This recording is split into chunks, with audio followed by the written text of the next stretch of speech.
Nichukue nafasi hii kuendelea kuongea na wakazi wa mkoa wa Mwanza na kuwajulisha kwamba hali ya usalama ya mkoa wa Mwanza inaendelea kuimarishwa kupitia jeshi la polisi, ambapo tunafanya kazi kwa kushirikiana na vyombo vingine vya usalama pamoja na wananchi, ambapo tumeimarisha doria katika jiji lote na katika wilaya zote zinazounda mkoa wa Mwanza.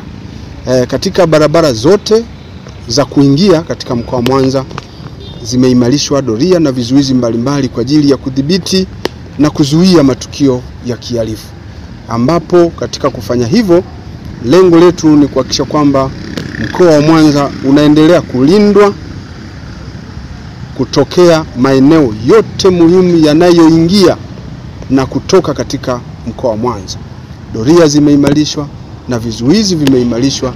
Lengo ni kuhakikisha kwamba anayeingia Mwanza anaingia na kuwakuta wakazi wa Mwanza wakiendelea na shughuli zao salama, na hata anapotoka kwa kufuata sheria atoke na kuacha wakazi wa Mwanza wakiwa salama.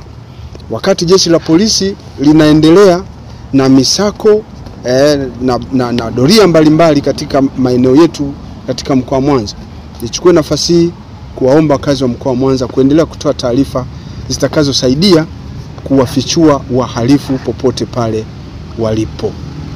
Lengo letu ni kuwafichua wahalifu waweze kushughulikiwa kabla hawajajiingiza katika matukio ya kihalifu.